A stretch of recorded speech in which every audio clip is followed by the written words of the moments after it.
Dear students, welcome to online class on unit number 2 of the syllabus, that is Industrial Policy of Government of India. In my previous video lecture, I explained about various industrial policy of Government of India. After having discussed about various industrial policies, that is Industrial Policy of 1948, 1956 and 1991, today let us discuss about another component of unit number 2 of the syllabus, that is regarding liberalization, privatization and globalization, popularly known as LPG in the form of abbreviation. LPG are integral component of new economic reform measures of 1991. You already know that the new economic reform measures of 1991 were introduced under the leadership of Sri P.V. Narasimha Rao and Dr. Manmohan Singh with two broad objectives. Number one, to maintain stability in the economy. Number two, to accelerate economic growth in the long run. In other words, new economic reform measures has two broad aspects. Number one, stabilization measures aimed at overcoming short-run problems of the economy and maintain stability in the short run.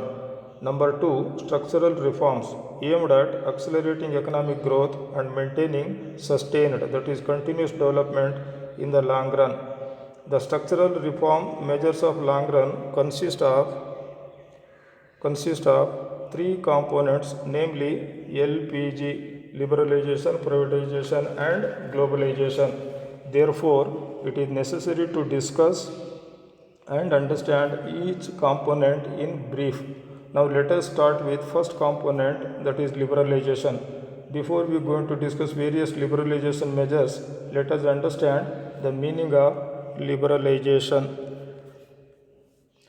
Liberalization means the removal of artificial government restriction on business and industry and facilitating business and industry to run on commercial basis freely. I repeat once again, liberalization means the removal of artificial government restriction on business and industry and facilitating business and industry to run on commercial basis freely. As a part of liberalization, to overcome many artificial government restrictions, especially on industrial licensing, export and import trade, foreign exchange, and to make business and industry more liberal, the Government of India adopted some of the following liberalization measures.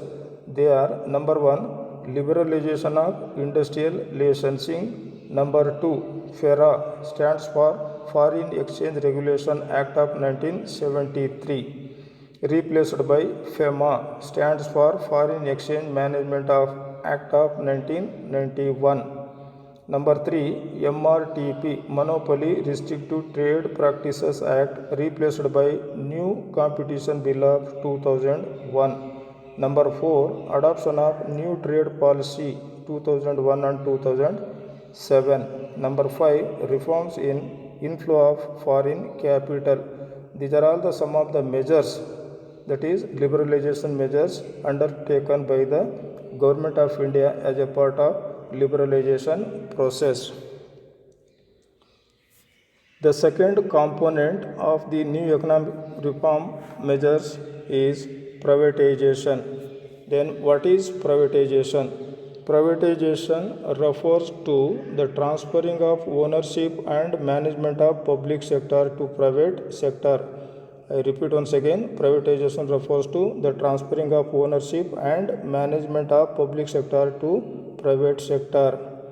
The privatization is known for greater productivity and efficiency. However, the privatization has both merits and demerits. Now let us look at merit part of privatization. Number one, it reduces physical and administrative burden of the government. Number two, it enables the government to concentrate on essential functions only. Number three, it accelerates and encourages economic growth by encouraging more private investment. Number four, it promotes productivity through efficient management. Number 5, it encourages dynamic entrepreneurship. Now let us move towards demerits part of privatization. Number 1, it leads to concentration of economic power in the hands of few people. It creates disparity of income and wealth. Number 3, promotes distorted output by way of non-priority investment, producing luxurious goods, ignoring the common people's needs. Now let us move the third component of new economic reform measure, that is globalization. Then what is globalization? Globalization means the integration of national economy with world economy by removing all types of restriction on trade and capital movements.